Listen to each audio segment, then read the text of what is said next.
Hello, welcome to the Snap UK, week 6. I was really disappointed last week when no one talked over John's intro, so I just thought I'd wait this week. We haven't done that for a while.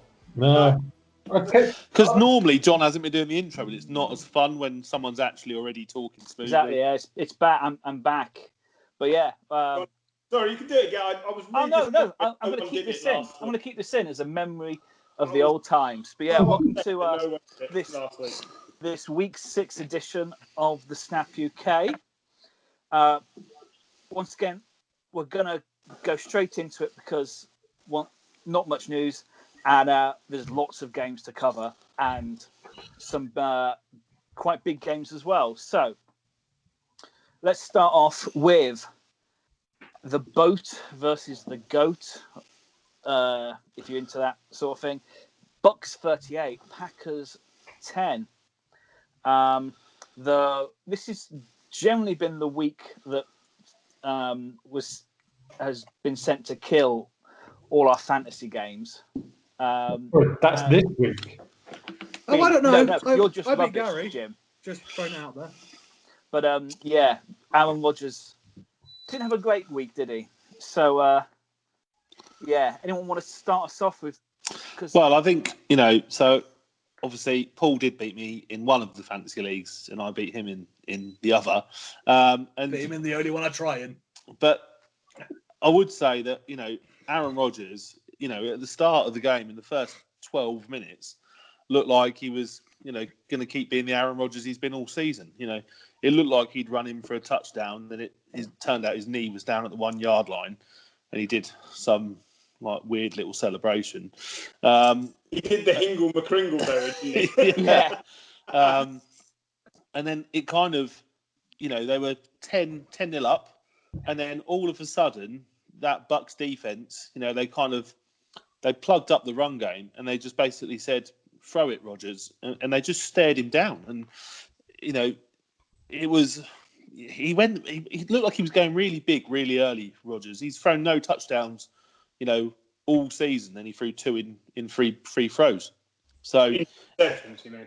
Yeah, interceptions. Sorry, yeah, and it was just crazy to sit there and watch and to try and understand what must have been going through Rodgers' mind that took him from the player he's been all year to he must have built this game up to something more than it was, because it was just the Packers versus the Bucks, but it seemed like it was just much more, and he was just trying to prove something, and they just said, "You try, and we'll just take you down." That Bucks defense is a serious asset, isn't it?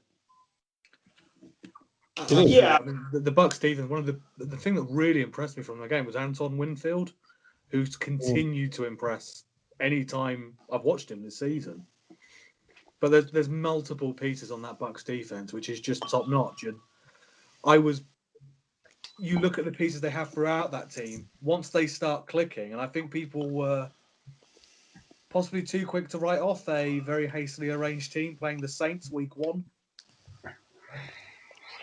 Yeah, that's not. They didn't target Mike Evans very much. He wasn't on the field all that much. It was the first game that kind of Rob Gronkowski looked like Rob Gronkowski.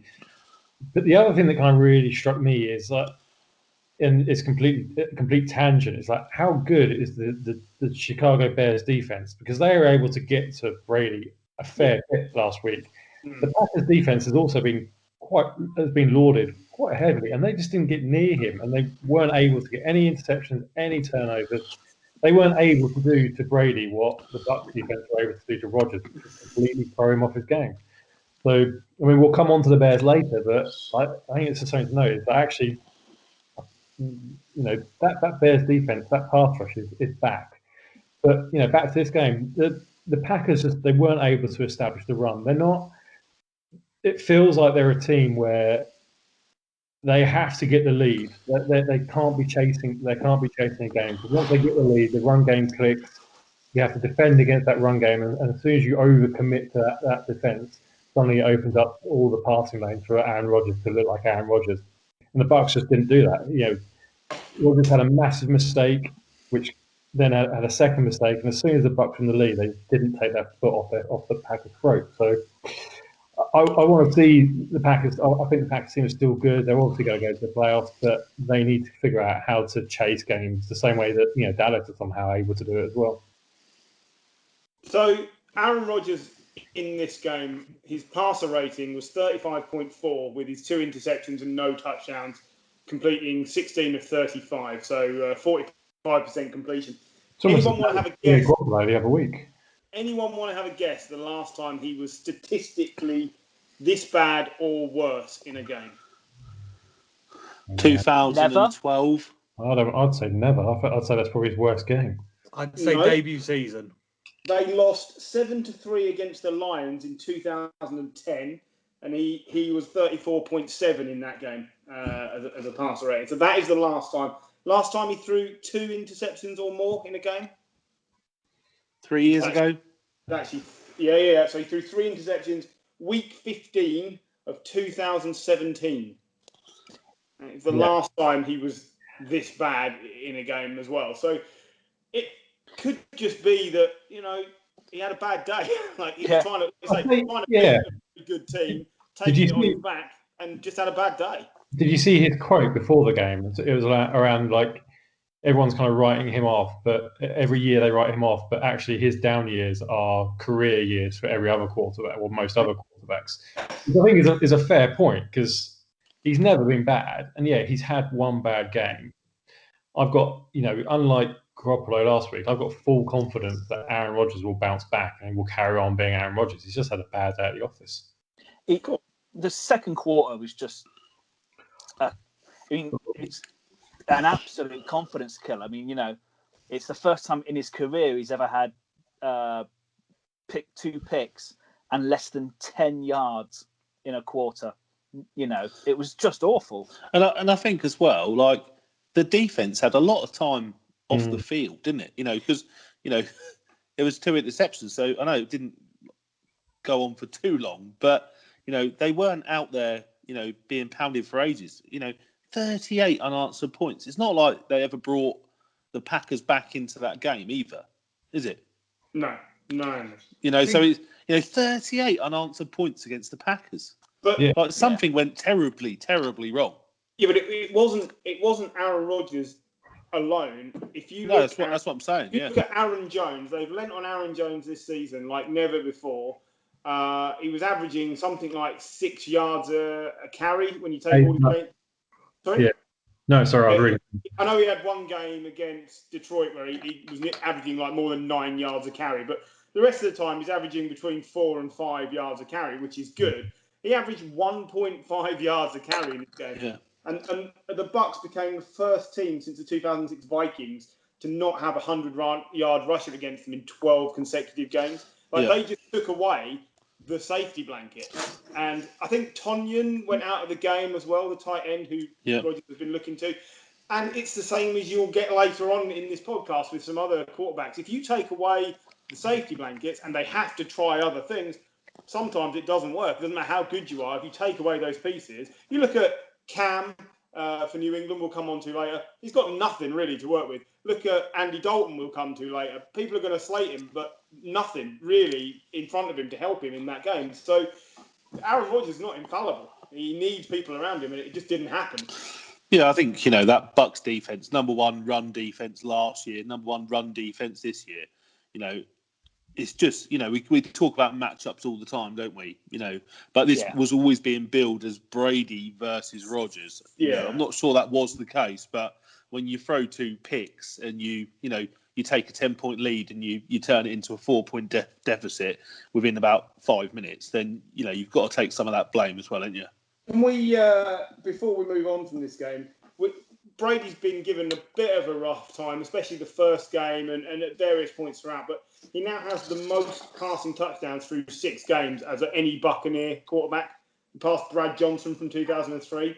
So I mean, that's an interesting stat, but there's been some utter crap in that quarterback room. But what I'm saying is, even at 59 years old, he's elevating the position for the Bucs, which is what they wanted. You're going to get the odd bad game where a man that old just can't do it. But generally speaking, he's upholding his end of this bargain, is what I'm getting at. Yeah, but they are playing fantasy football, aren't they?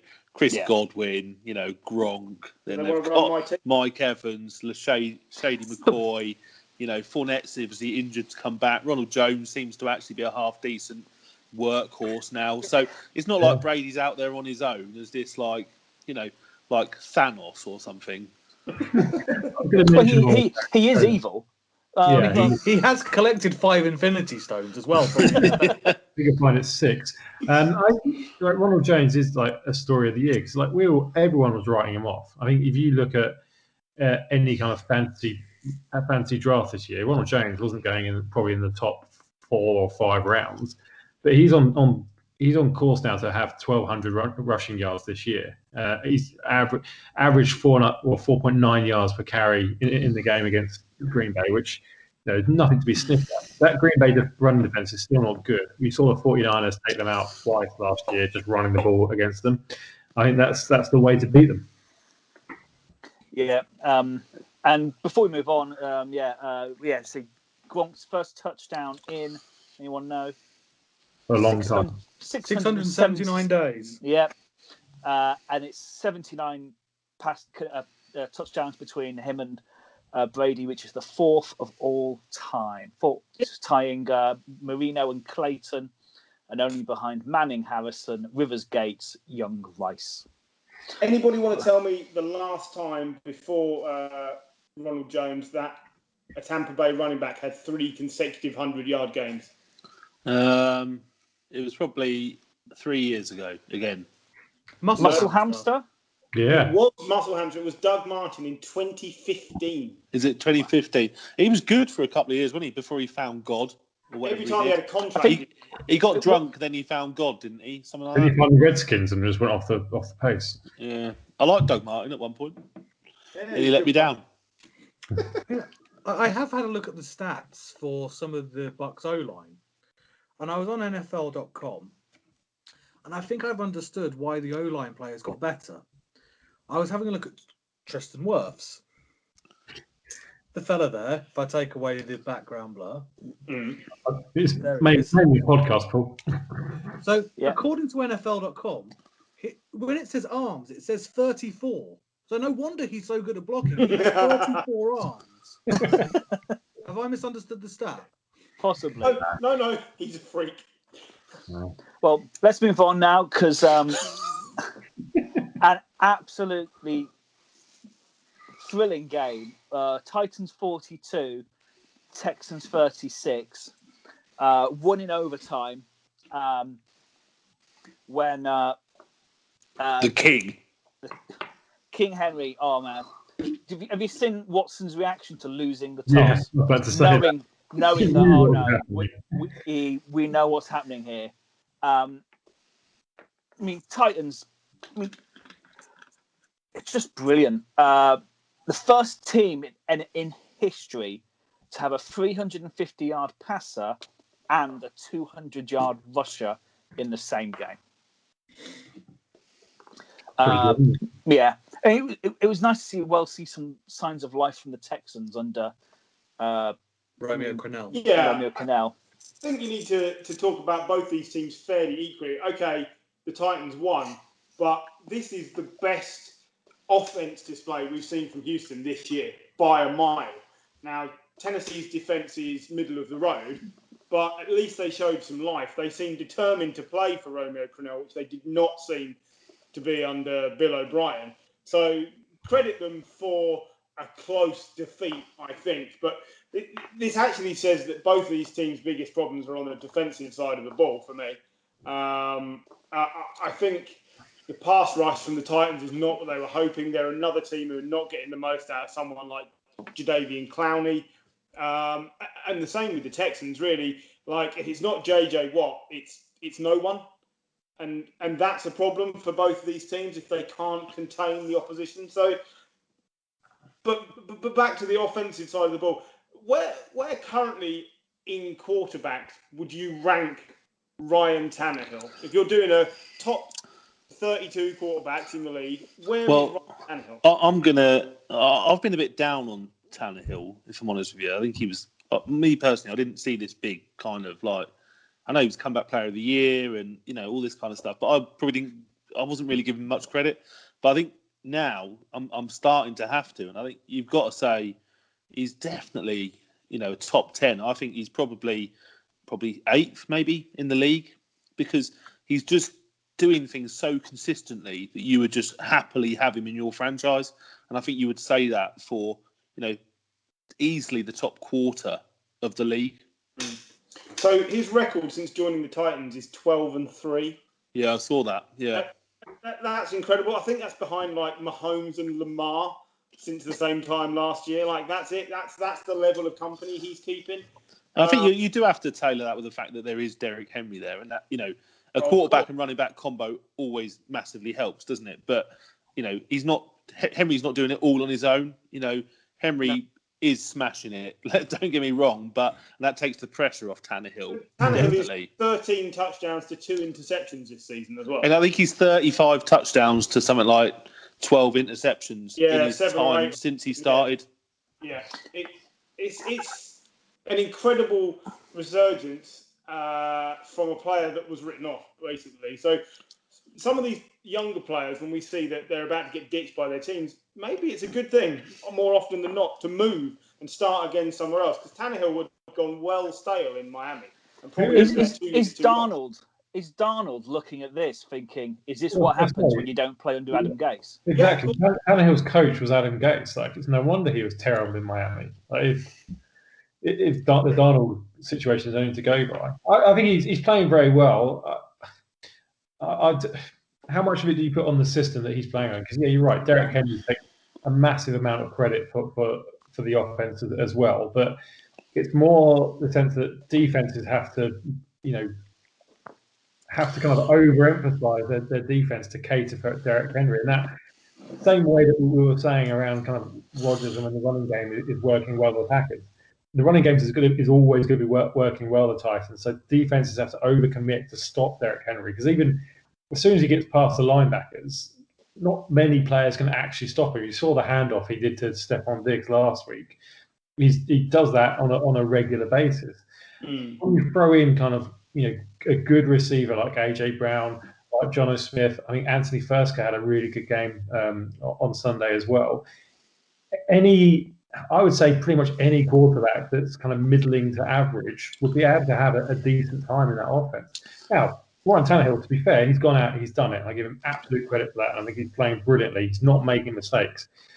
But I wonder how good he would be in another system. The only retort to that slightly, and I agree entirely, because I think coaches should coach to the strength of their best player. Yeah. But it's not like he played with duds in the backfield when he was in Miami. He had Lamar Miller when Lamar Miller was great. And he had Jay Ajayi when Jay Ajayi was like the next big thing before he got injured. And he never got anywhere near his completion percentages, his touchdown to interception ratio. It just isn't the same. So as receiver, he also had Landry and Devontae Parker. Who are good. A great receiving, duo, and he's getting as much out of AJ Brown and Adam Humphries. Absolutely agree. AJ Brown is some wide receiver though. Him coming back is a massive thing for them. And I think the other thing we touched on like before, you talk about like defenses and defense being the problem. There's only 3 games this week where there was less than 40 points scored. Yeah. Which, it's crazy. Like, they're just not getting the practice time. The defensive players are complaining that basically the COVID has hit them most, because they benefit most from the walkthrough time and the study time as a group, so they know where they're going. And they just aren't getting the same chances to do that. So, you'd expect teams to put up points. I just think for Houston, you're 1-5, but at least the last 2 games, you actually look like a football team. Mm-hmm. That's important. Last week it was the Jags, wasn't it? And it was a win, and but no offense, I think the Ooze Valley Eagles could have put on a decent performance against them. But this was a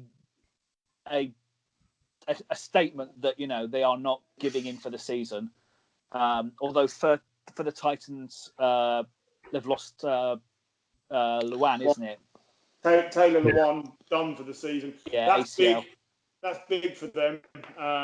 Derrick Henry was averaging nearly 4 yards a carry running to that side of the offensive line, where he's only averaging 3 running to the other side because Lewan is so good. So that will hurt them, and he is done for the year. There's no coming back, but they have strength across the O-line. The O-line is generally very good, so it's not like it would affect half the other teams in the league as badly. So. But you mustn't discount that. You will see more pressure on Tannehill now, so he's going to have to get that ball out even quicker.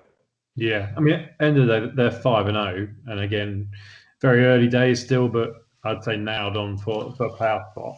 One thing I do want to kind of talk about a little bit is there's a couple of head coaching jobs going available now.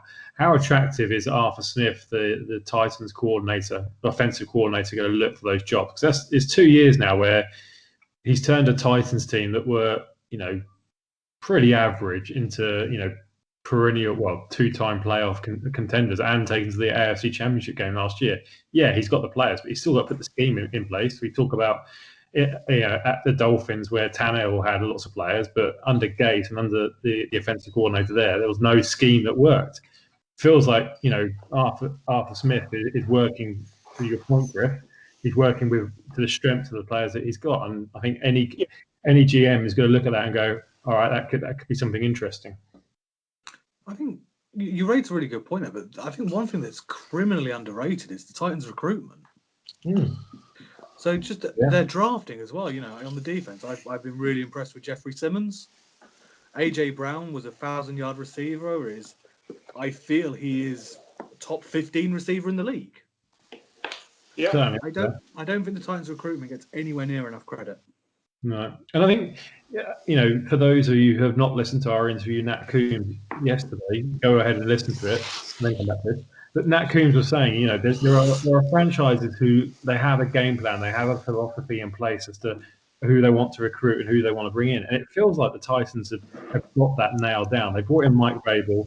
And they brought in a philosophy as right, this is how we're going to play football. This is the game plan, and we're going to bring in the players to play with that game plan. Not we'll just bring in anyone and fit them into our scheme. They've been very selective over who they brought in. One thing before we move on, I know another thing John's going to be tapping about his watch in a minute. Yeah, and one thing I think we probably should have mentioned about this game is should the Texans have gone for 2 at the end, because we haven't really touched on that, and it's it's a theme this week, but. The Texans, they had to get a 2-point conversion. Don't forget the Titans to already get there. So they could have won with a 2-point conversion, but they may well have not gone for a 2-point conversion at that point. So should the Texans have gone for the 2? Because I would say most people would say yes. No, I'd say no. I'd say no. A 1-point conversion, but the Texans 8 points up. So then you've got to force the Titans to score a touchdown and then get the 2-point conversion. But just to draw. I would counter that by saying that they'd barely stopped the Titans all game. So if you have the opportunity to win and don't give the ball back to Tannehill and Henry, which is why Deshaun Watson reacted like he did at the toss, that their thinking was, we win it now or we probably lose. So we'll come on to it later. I disagree with the football team's call, but I also disagree with this call because I think the Texans should have gone for 2 because, you don't know if they're even going to go for that 2-point for the win. So if you had failed on that 2-point conversion, they still needed 7 points to tie up the game. So yes, they had a chance to win in regular time, but you don't know if you're ever going to get the ball in overtime. So surely you go for the win when you've got the ball at the time. Yeah, this is a great argument to have in hindsight. I think at the time you go for 1 because you are just ending the game there. You might not get the ball back in overtime, but you might. It's all hindsight. It's great to look back and go, well, from Northamptonshire, we think that's a really duff call. But I think for Crennel, who's I think it's a big call. I just think the upside, if you convert that 2-point versus just kicking. You don't even know if you're going to kick that 1 point. Yeah, so they do get missed. So the upside versus kicking that 1 point to taking the 2 point. 2 point, you give the ball back with a 9 point lead, and then the 1 point, if you get it, gives you an 8 point lead. So they're still in the game. You miss that 2 point, and you've still got a 7 point lead. I think the upside for taking the 2 point is huge compared to taking the 1. I agree with Gary for a change. Well, Colts 31, Bengals 27. Ever the diplomat. You must get splinters in your butt cheeks, young man. A comeback for the ages. A comeback from the ages against Zach Taylor is not exactly winning fans at the moment. I mean, for one, he's making Marvin Jones look great. But on the upside, I mean, Joe Burrow still looks an absolute stud. But yeah, they were well out in front, and they allowed the Colts to come back. Philip Rivers, cementing his place in the Hall of Fame by bringing it, leading. Should we get the convenient stat out the way then? How many fourth quarter comebacks and game-winning drives does Philip Rivers have in his career? I don't know, 12. 6. No. Fourth quarter comebacks, 28, and game-winning drives, 33. And for fairness, I've got Eli's stat to hand as well. I don't Oh, God. Wi-Fi banging on the table, but they're so similar. Eli, game-winning drives, 37 to 33, and fourth quarter comebacks, 27 to Rivers, 28. They are next to each other in the two tables. I think Paul's counting the Super Bowl rings right now. Yeah, but how many Super Bowl rings did Dan Marino get? I heard Nat Coombs say this on the podcast. That was the only thing I disagreed with when he said Philip Rivers is the best quarterback never to win the Super Bowl. And I thought, no, Dan Marino, then Philip Rivers. But again, if you look at the stats, Rivers is ahead of him in most of the stats now. So I'm just saying, again, you can't just use the rings because Brad Johnson's got a ring and Trent Dilfer's got a ring, and they're not everything. Anyway. The game was great because the Bengals scored so many points first. Was it they were 21 up? 21-0 up, yeah. That is always a recipe for a great game when a team can't defend, because the opposition is just going to sling it all over them, and they did. I was disappointed in the lack of fight from the Bengals defense when your star rookie quarterback is doing everything you could want, and your defense just doesn't turn up for the second half of the game. That's not good enough, and I don't think they have the players to change that at the moment, and that's a problem. No, but Bengals they're in they're a year into a rebuilding process. This is their first year of rebuilding because you can't really count last year under Dalton and all the others. The defense is a problem. They've invested a lot in the offense. They've got the quarterback. They've got some wide receivers. They've got Joe Mixon. The offensive line needs some tweaking. But next up will be to fix the defense because it's aging. The stars are aging, and there's no kind of younger players coming through where you can point to them and go, he's going to be bloody amazing. But on the flip side, remember the Indianapolis offensive line is probably the best, one of the best in football. So, yeah, getting to Philip Rivers is no easy task for a quality pass rush. And like we said, the Bengals isn't a quality pass rusher. So Rivers had all sorts of time in the pocket to pick out receivers who actually aren't that great. So he's making those receivers look a lot better than what they are. Who was the receiver for Indianapolis who got over 100 yards? Marcus Johnson. I've literally never heard of him. No, exactly.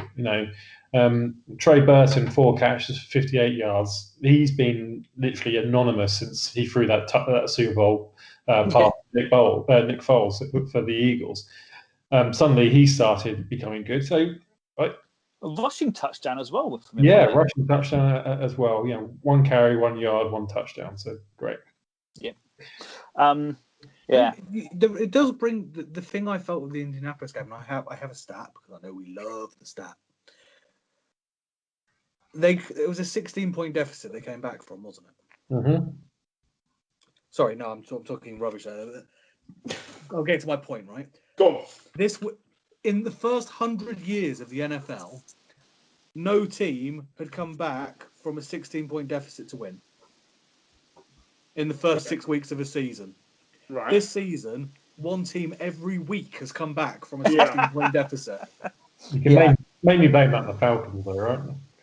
Pretty much, yeah. They have contributed significantly, and now the Bengals. I mean, there's a lot to be positive about with the Bengals, but ultimately you're 1-4-1, having got all you could get out of a rookie quarterback. So the problem is elsewhere. And another thing Nat Coombs was saying was that he believes in consistency and giving coaches time. Mm-hmm. And that is true if you see progress. How much progress are we seeing out of Zach Taylor? Because for me,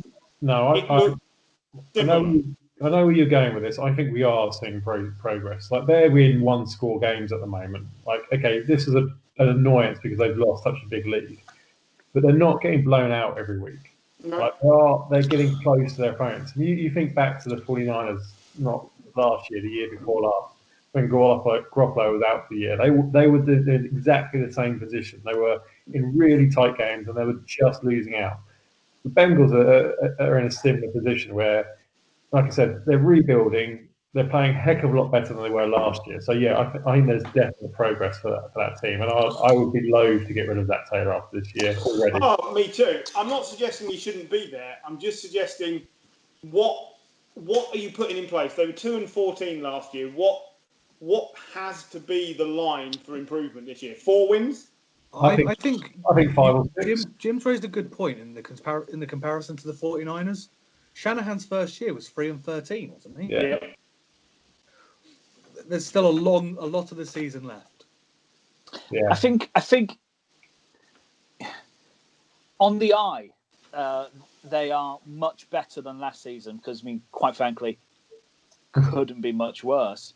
So yeah, I think he's one of those coaches that's going to be in a, let's almost whatever happens this season. I don't think we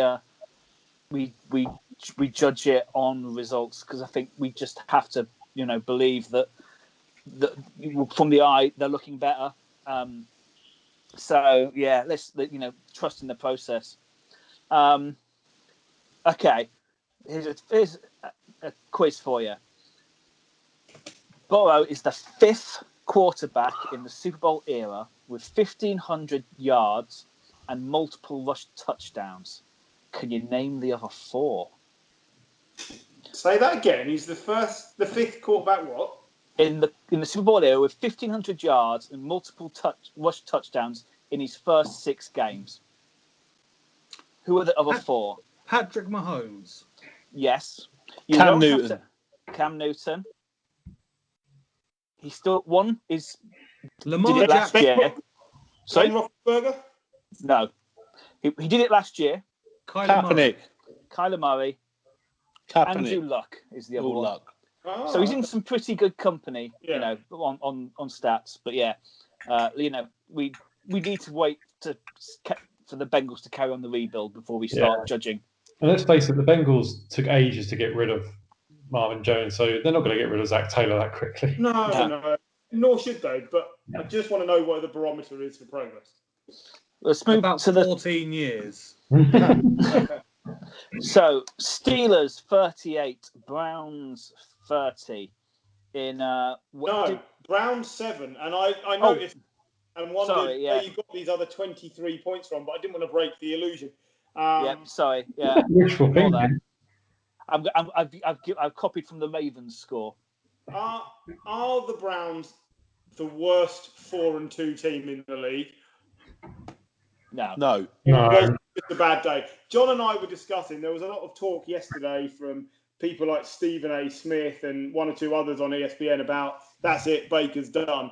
Well, if I had 3 cracked ribs and was facing this Steelers team, I'd have crapped my pants as well. And I don't think you should be judging him on this game at all. I can't believe they left him in there as long as they did.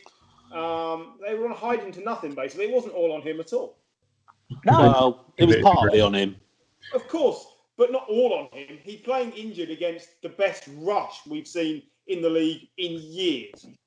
I'd go further. I'd say it's the best defense we've seen for a while. Like, I think everyone was talking about the Steelers coming into this game as their schedule has been pretty easy. It's been the opposite of what the Texans had to start with in terms of playing teams like the Eagles. And this was billed as their first real test. And even some of the Browns fans were getting a little bit uppity, saying, "Oh, Steelers haven't played a proper team yet. You wait until they play the Browns." Steelers blew them off the park, in all facets of the game, in offense and in defense, probably in special teams as well. They were in control of this game from the kickoff, and similar to what the Bucs did what the Bucs did to the Packers in the last three quarters of that game. The Steelers just didn't let up this week. They let the Eagles back into the game a bit last week, not this week. I think these teams don't get on, do they? No. Clearly, yeah. And coming out beforehand, the Browns players saying we're doing this for miles. Yeah, maybe wasn't the best idea because it added some spice to that game. And where the Steelers like to just kind of do enough, I think this time they were out to prove a point. And we don't see this enough from the Steelers, that kind of really nasty side and that side where they just want to destroy a team. It was quite refreshing to see, really, that they just kept up that intensity for the whole game. So if the Steelers can play like that, it should be a bit of a wake-up call for them that they could be that good. And Chase Claypool looked just as good this week as he did last week. Anyone who dropped him in fantasy must be just a little bit suicidal. Yeah. A little bit. You raise a really good point, Gary, with this, because we've been kind of critiquing the Steelers that they've been playing down. But this was their first real test. They did not play down at all to this. They wiped the floor with any Cleveland Brown fan who is unhappy with 4-2 should be hung. Yeah, completely agree. I mean, they got to Baker Mayfield. They had 4 sacks but 8 quarterback hits in total. Ain't you right, Griff? They were wise to take him out while he was still able to stand up. The only downside of the game for the Steelers was Devin Bush going off injured. I think he might be done for the year, and that was a massive loss for that defense because he's the heart and soul of that defense, and they'll do well to replace him. Yeah, as Minka Fitzpatrick, it's his third defensive touchdown since he's joined, which is the tied most in the NFL since in that period. I think only Marcus Peters can. But other than that, Minka is not. It's bizarrely one of the weaker parts of that Steelers defense at the moment. He's not. A lot of the aspects of his game, he's not particularly great. But when it comes to staring down a quarterback and getting him to chuck him the ball, it seems he's absolutely league leading. But yeah, other than it's a strange anomaly, really. It comes down to coaching again, right? I mean, again, where was Minka before he was in Pittsburgh? He was in Miami under Gase. Now the Steelers take him. They give a first-round pick for him, and they figure out how to use him. Coming out of college, he was, kind of a safety linebacker hybrid, and the Steelers are like, right, great, that's your skill set. We'll figure out how to use that strength. And the reason why he's getting picks is because quarterbacks don't know if he's going to rush or not, and if he's not, then he drops back. They lose him in all the other coverage as well. So he's able to eye the quarterback, figure out where he's going to throw it. He steps in and gets his job done. Yeah. That's what he's there for. He might not. That Minka was only drafted in 2018. Yeah. Spent a year and a bit on a terrible Miami team, and then has been thrown into the mix in Pittsburgh where everyone is brilliant. So it's going to stand out if you're not the best. But he's still a young defensive player, and they employ him in a position where his job is wait and see what happens. Yeah. If the ball doesn't come his way, he's effectively out of the game. But it's a wait and see. It's cover the middle of the field and don't let anyone throw in that direction. And people don't, because they know he's good enough. So it's a bit like when we've seen players in the past, like really excellent corners like Richard Sherman, who have a statistical anomaly season where nothing really happens for them because no one passes to that side of the field. And I think also any defence with two Watt brothers is allowed to have itself a little luxury, of a player that is more of a spy than somebody that's involved in every play. Spy is the right word. You allow yourself that, don't you? Well, Because you've got two Watts. I hate to see it, Gary, but the other Watt plays on offense. Well, you know what I mean. Fourth and inches could probably play the Minka Fitzpatrick role and be equally as good. I've just wanted to bring it up because I just noticed some Twitter, just stuff saying that. Oh, is he actually that good? I just wanted to bring it up. So there was a stat that I saw which I thought was laughably a bad stat, which is Baker Mayfield has 37 career interceptions as a starter. 25 of them have come against teams with a winning record entering the matchup. And you think, well, yeah, because those teams are really good at taking the ball away. Mm-hmm. So that's not a stat I like. But here's what I do like. So since 2004, how many wins do the Cleveland Browns have in total in the league? Since 2004. It's probably more than you think, but how many? 22. Since 2004? 64. 79. Oh, yeah, I was thinking 2014. Sorry. No, that's what I thought you were thinking. No. So 79 wins in 16 seasons or 15 and a half seasons. How many wins in that time does Ben Roethlisberger have over the Browns? 22. 24. He's just owning the Browns. They might as well be called the Cleveland Roethlisbergers because he just whops the floor with them every time. He's still the quarterback with the most wins in the Cleveland Stadium in the new stadium, isn't he? Yeah. Yeah. Just insane. He's anyway. Quite something. Anyway, guys, Eagles 28, Ravens 30, and I was a bit worried for the Ravens this game because to concede 28 points to this Eagles team, this Eagles offense, is worrying because when you compare, have you seen how many members of the starting roster of their offense are remaining? It's 2, isn't it? It's 2. 2, yeah. Jason Kelce, Carson Wentz. Yeah. Everyone else is injured, including 3 of their backups. I think maybe even 4, because I think basically it's someone else went down this weekend. So yeah, it's the fact that the Eagles got 28 points is good for them. But yeah, Carson had a rough game as well, didn't he? It wasn't great. He had an up and down game, didn't he? Yeah. I mean, he wasn't helped by the receivers. There were, I think Miles Sanders dropped almost a guaranteed touchdown. I think one of the other receivers also dropped pretty much a touchdown. But Fulgham nearly pulled in a Hail Mary, didn't he, at the end of the first half? He's like you say, he's not being helped by receivers. He's not being helped by his offensive line. He was sacked 6 times. And there were 16 quarterback hits in total. So yeah, you're going to see Jalen Hurts a lot more, I think. Every time a game gets away, they're going to give him some experience. But then also, this is their 5th game, and he's taking, on average about 3 to 4 sacks a game and getting hit a heck of a lot. He's still fit. He's still going out there and playing football.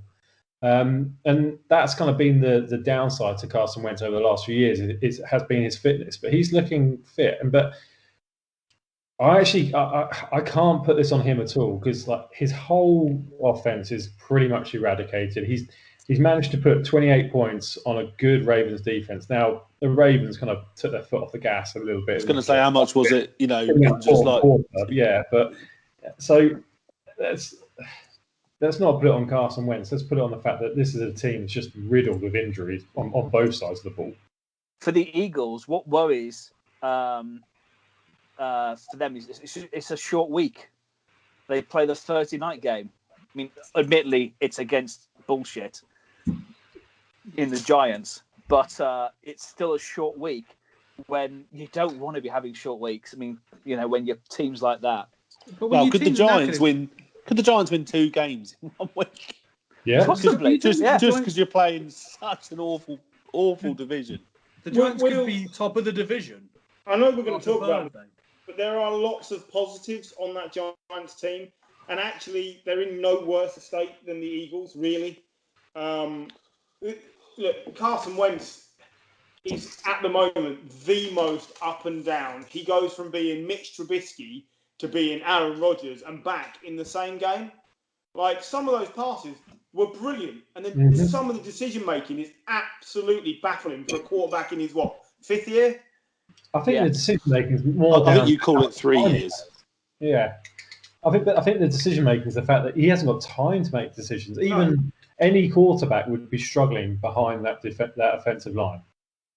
Like, even Rodgers or Mahomes or Wilson would struggle behind that offensive line. It's worse than what we've seen in Seattle over the last few years, and that's saying something.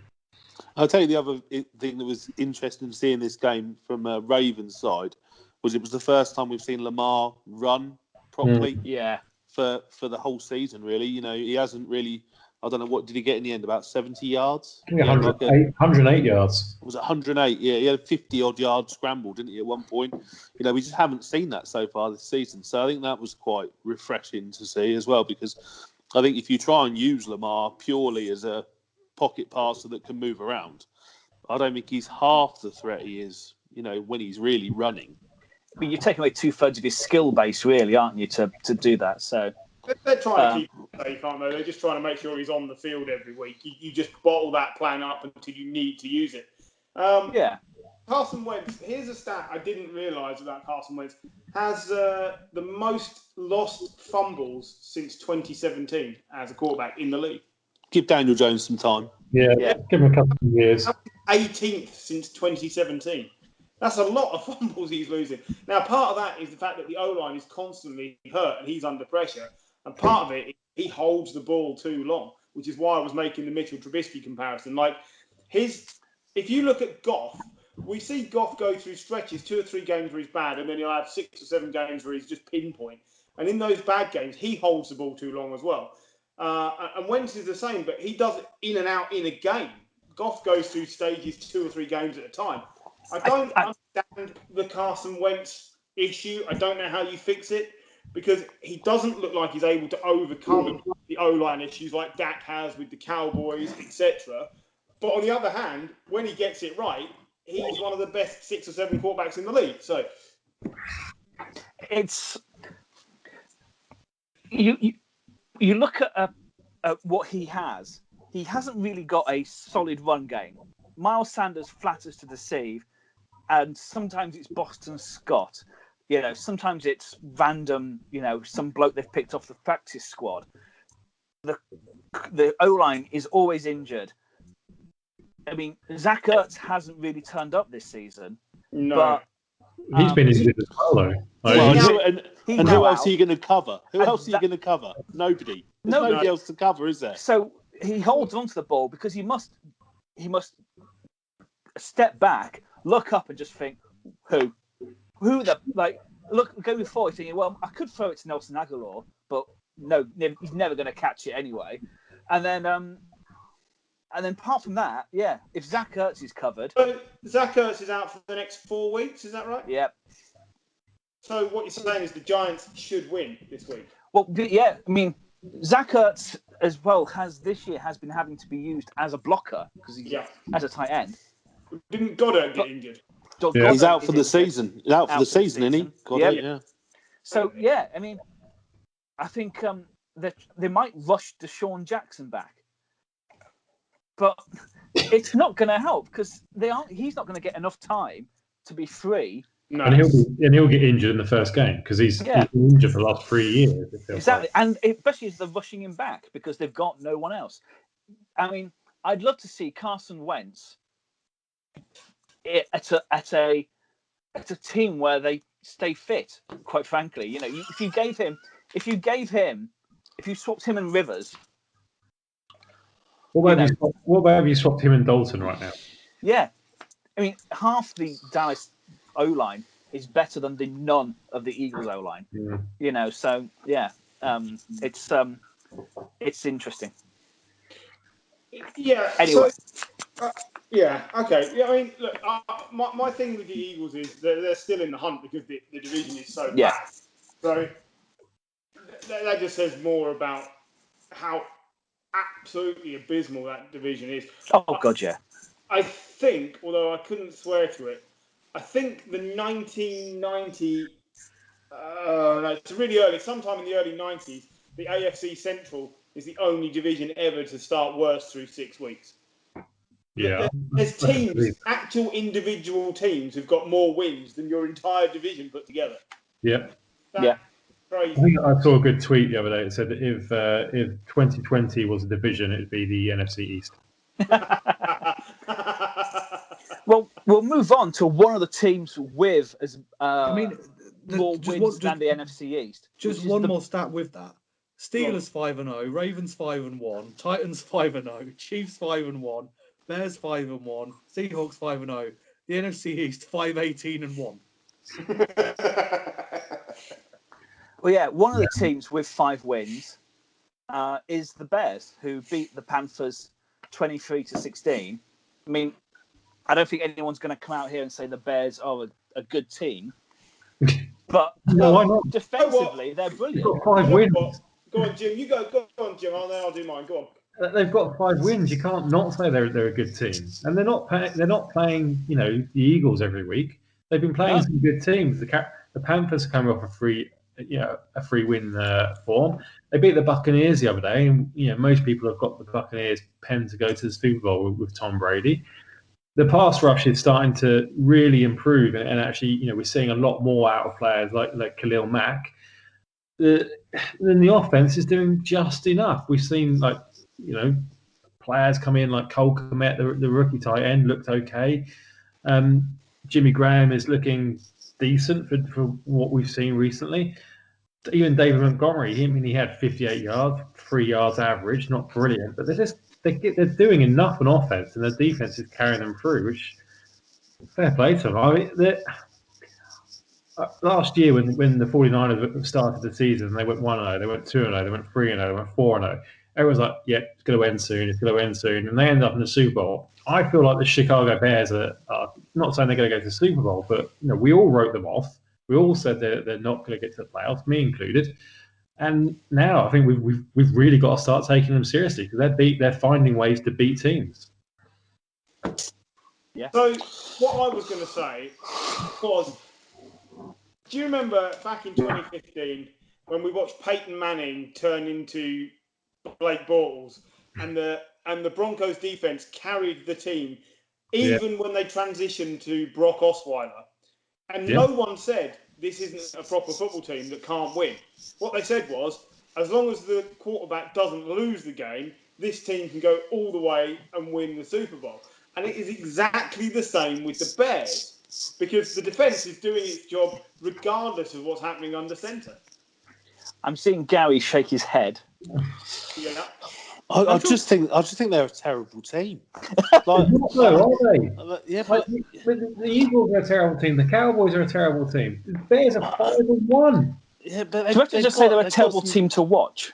They've got good defensive players, but are they good enough? I'm sorry, I just don't see it. Winning games. That's the yardstick, isn't it? You can have the Cowboys have got amazing players on offense.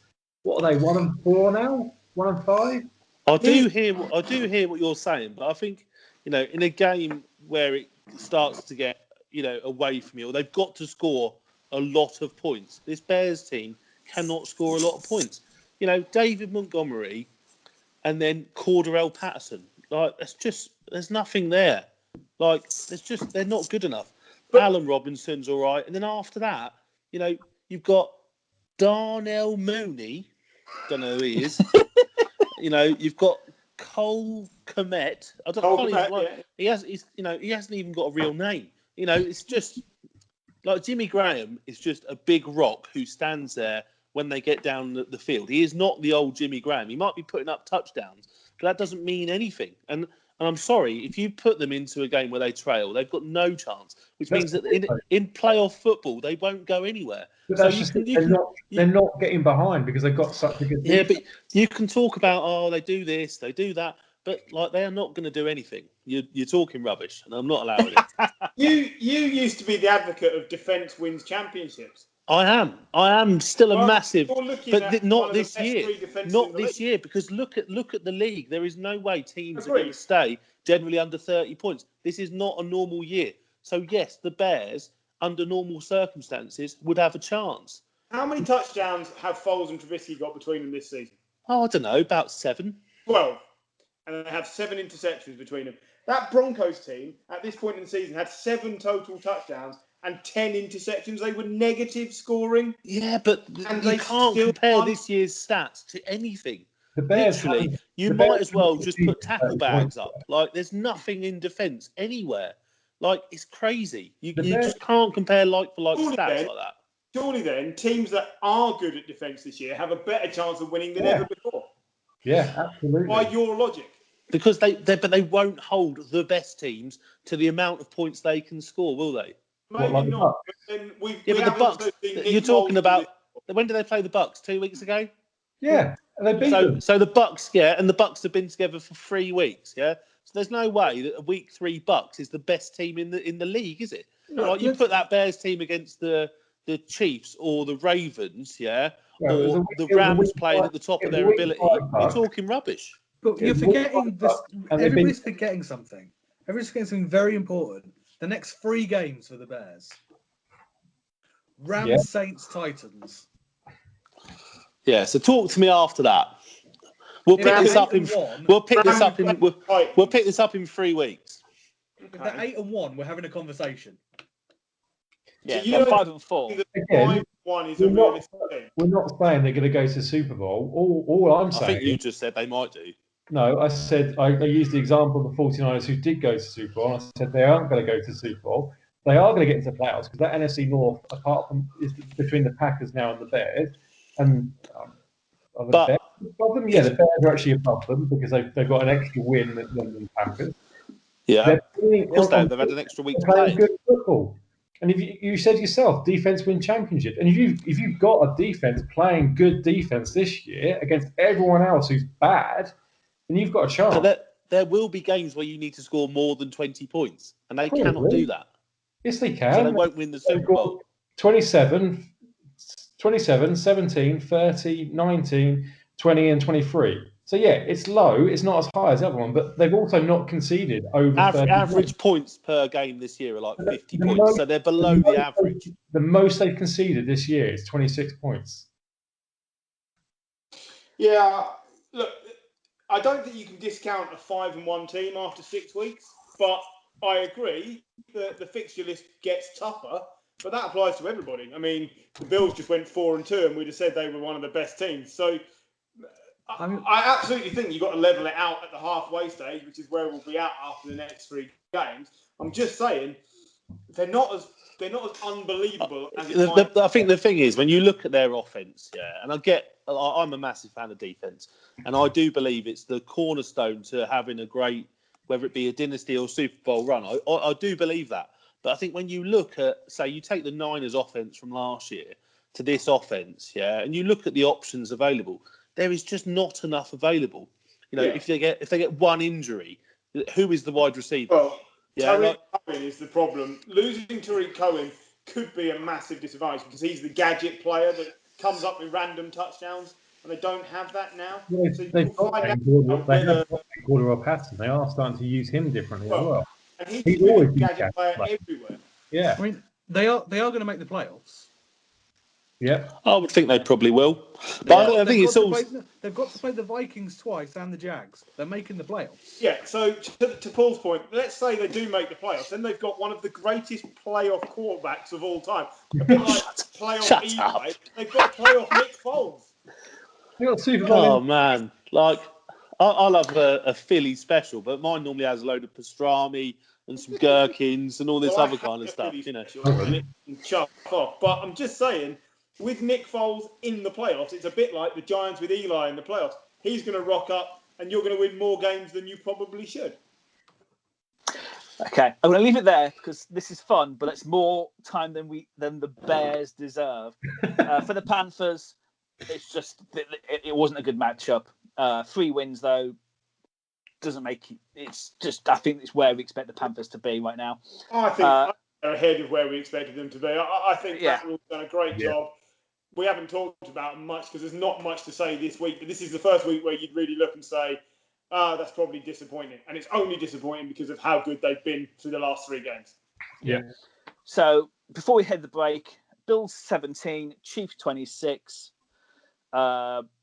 It's so in the game, Patrick Mahomes reached his 90th career pass touchdown in his 37th game, which is unsurprisingly a Super Bowl era record, beating Dan Marino, who did it in 40. I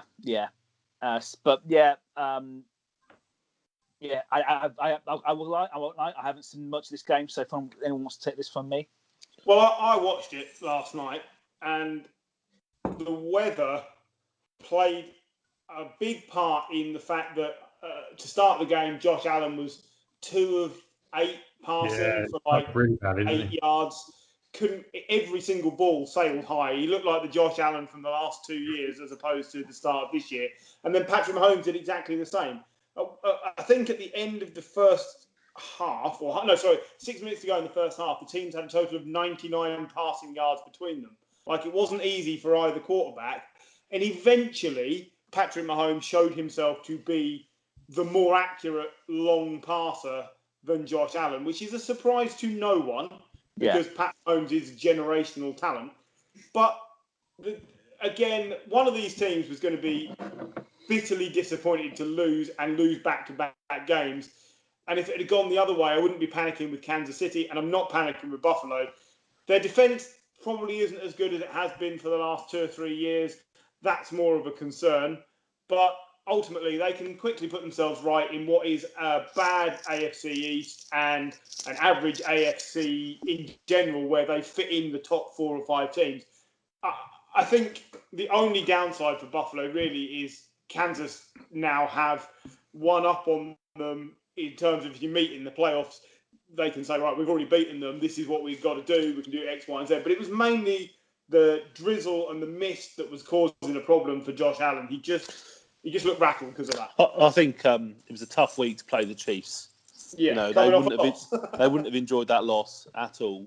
And I think, Edwards-Helaire, 26 attempts, that's definitely feed me the ball, isn't it? 161 yards. Le'Veon who? I think that is definitely what that says. You can bring in who you want, but I am the man, and he is going to still be the man. Well. Darrell Williams scoring a touchdown was like, I'm just doing this while I've still got a job. Do you know what? We haven't said much about Le'Veon Bell signing with the Chiefs after being thrown out of the Jets because they're idiots. He's just going to be a complimentary piece, isn't he? I think he's going to be like Kareem Hunt was in the Browns. I think he'll start off as a very kind of bit part player that plays a lot towards the end of the game. 30-40% snap rate, something like that. And then I think that's the right thing. And I think towards playoffs, though, he could be a real factor. Yeah. So I think it's going to be interesting to see how that unfolds. Last week, the one thing Kansas needed was a former All-Pro running back. That Super Bowl winning team needed an All-Pro running back, definitely. I said last week about the Panthers with Mike Davis, it's great news for Christian McCaffrey that you found someone to share the workload. It's the same here for Le'Veon Bell coming in, share the workload with Edwards-Helaire, and then you've got 2 players, like you said, with Hunt and Chubb at the Browns. Like, that's a massive bonus. Lots of teams do not have 2 stellar running backs, and this team is about to have 2, providing they get 85% of Le'Veon Bell. Yeah, for the defense, for the Chiefs, Josh Allen was the second player to have less than 50 yards on 15 attempts in a half.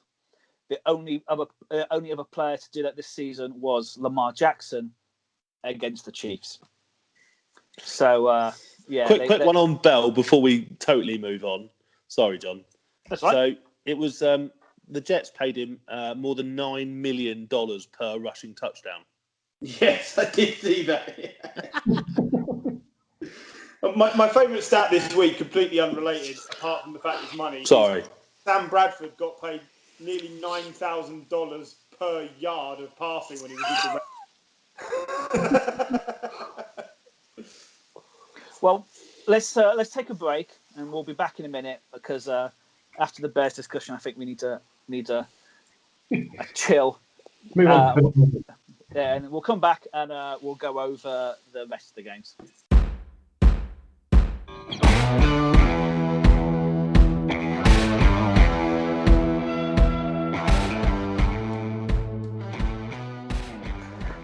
Welcome back. Part 2 of Snap UK. We're going to start with Pats 12, Broncos 18. I want to hear Griff explain this. Pat's coming off one day of practice in 2 weeks. There's your first excuse. I don't think there is an excuse. If I'm honest, I think if you want to use practice and then O-line injuries, they're your two problems. But there isn't an excuse for losing to this Broncos team. It's the first time under Belichick that we've lost a game without conceding a touchdown. That's 20 seasons, right? So the bigger issue is they're not getting enough going. They never got enough weapons, and we should have gone out and traded for AJ Green in the last week and hoped we could make something out of him for a year, because that is what we're missing. So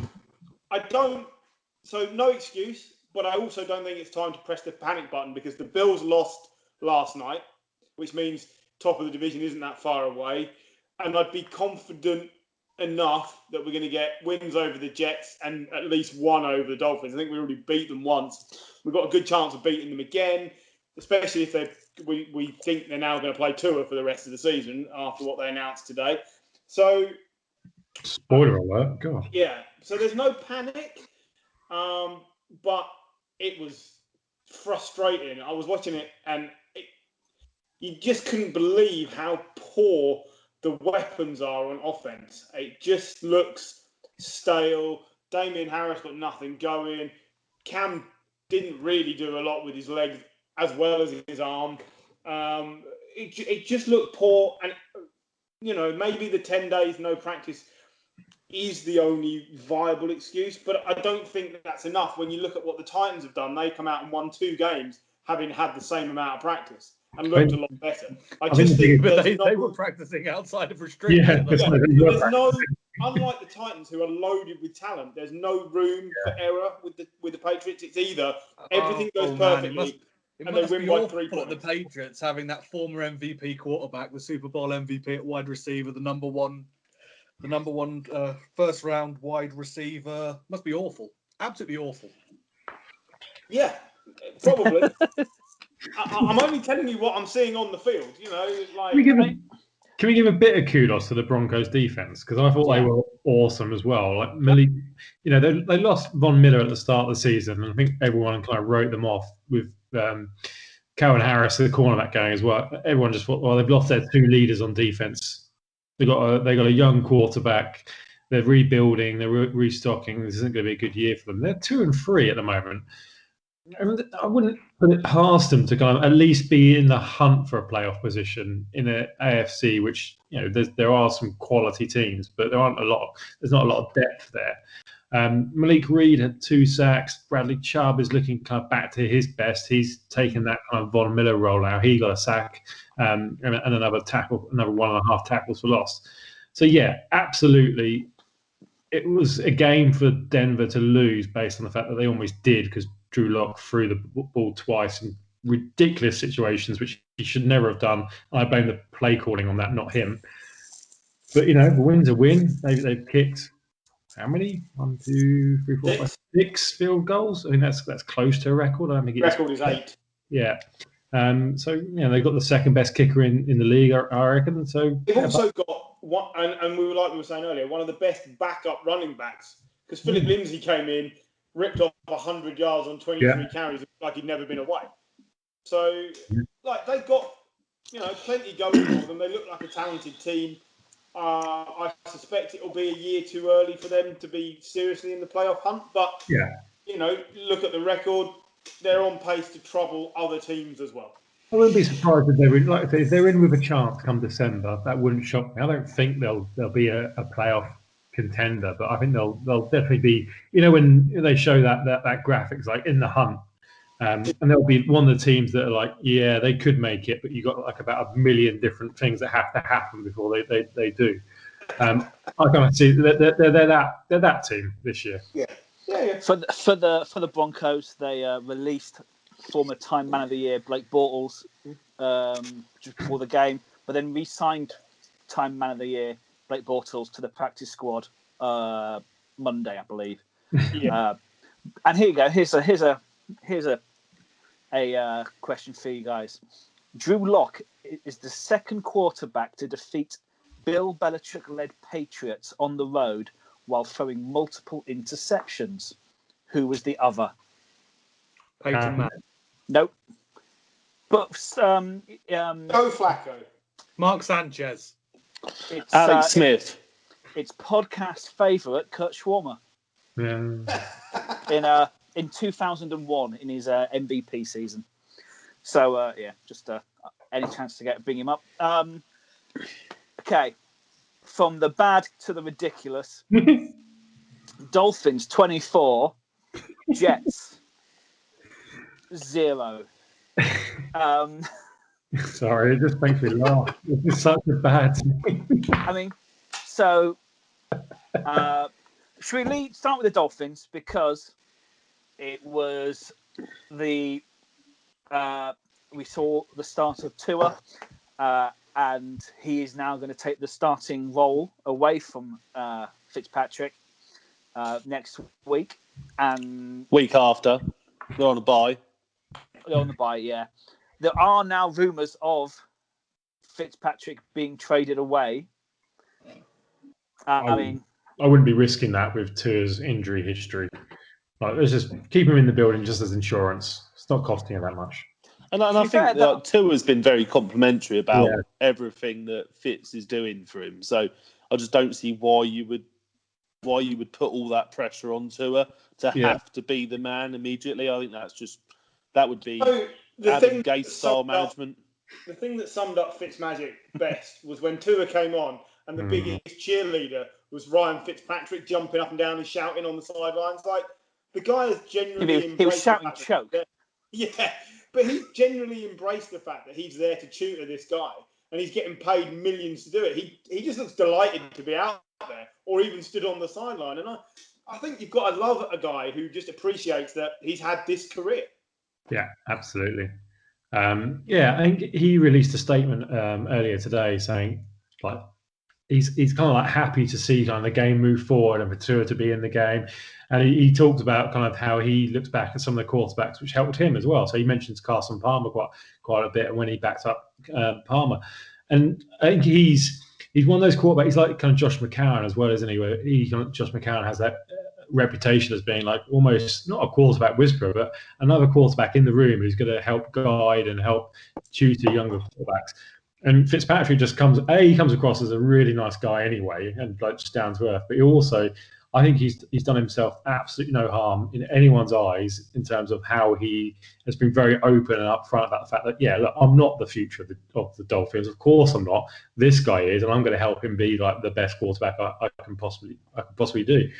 So it's great to see, and I look forward to seeing Tua. Like, he was awesome when he was at Alabama before he got injured. I think he's good. I really hope he's as good as what he was back then.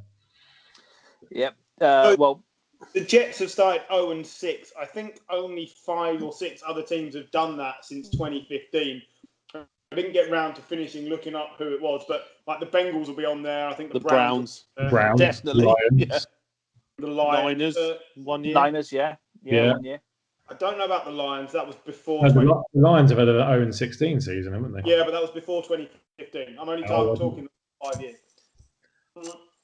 Well, there's been bad teams, but when we've watched that Browns team, that Bengals team, at least you could see flashes, bits and pieces.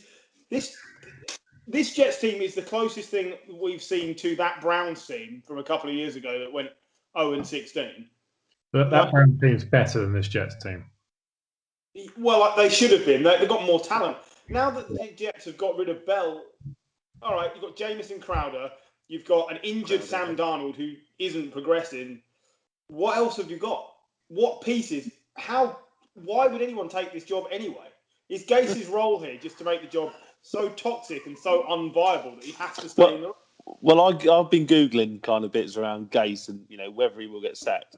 And I found this article that just said the best time for the Jets to fire Adam Gase has been every day since he was hired. Yeah. It's not wrong. But they won't sack him. I don't see it happening. Last season's Dolphins would have been one of the 0-6 teams, and I believe they had a better point differential than the Jets through the first 6 games. The first 2 games were terrible for the Dolphins last year, weren't they? And then they actually picked up and they started to play well because the team were playing for their coach.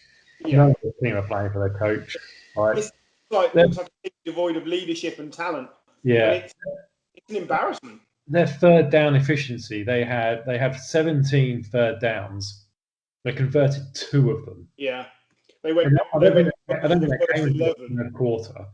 It's just a bad team, and we've mentioned, or I've mentioned it particularly throughout the program about this player's doing well, but his new team. But then look who he was coached by previously. Adam Gase is a bad coach.